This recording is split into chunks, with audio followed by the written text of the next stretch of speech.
In view of this new conception,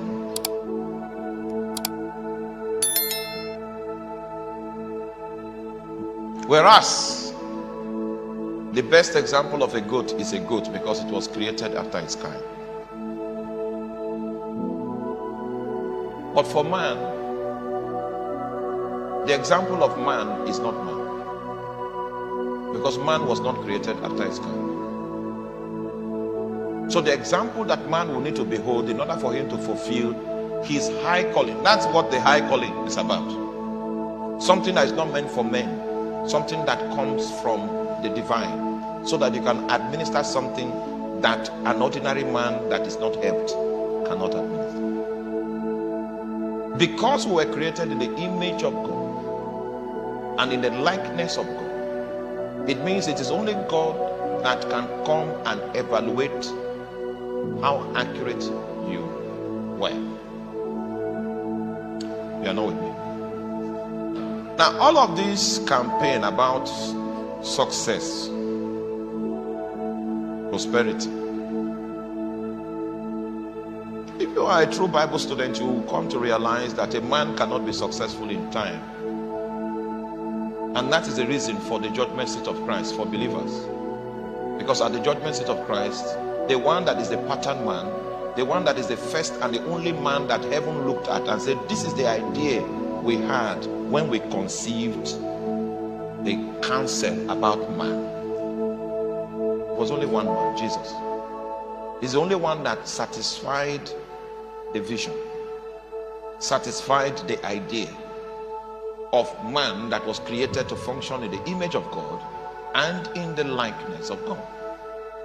And the accreditation took place at John the Baptist's baptismal service. This one is my beloved son that does my pleasure. And the purpose of creation is to satisfy the pleasure of God. In fact, the motivation that God had in his heart, for which he went out to create, was that he wanted pleasure. And Jesus satisfied that pleasure that he wanted to derive from a man, making Jesus the accurate man, the idea of man, and the pattern man. It is that same Jesus, are you still with me, that will come and evaluate all of us to see if we were compliant with that original vision. Now, anytime the counsel of God sits to decide, please don't trivialize it. It will run through time and it will determine the course of eternity.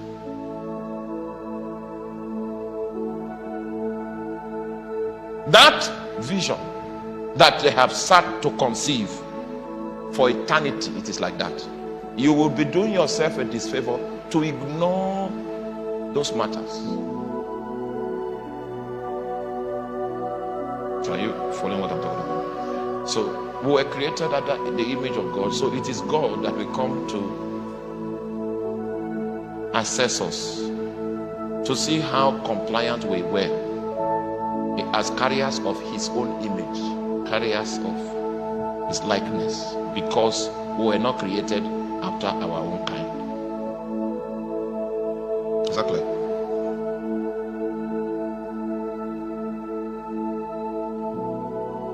In view of the above, it must be known that the way God did it was that in order for you to eventually take on the image of Christ, which is the approved manifestation of God's image. Are you there? God, in his wisdom, decided therefore to give you a calling, give you a purpose to fulfill.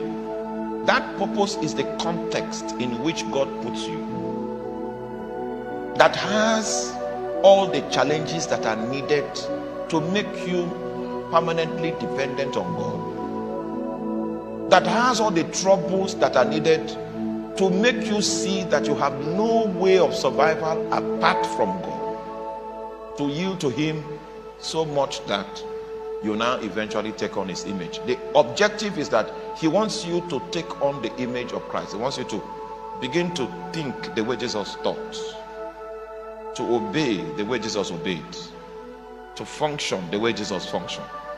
But the context in which he puts you Hoping to achieve that is a context of your calling, a context of your purpose, a context of your ordination. Are you there?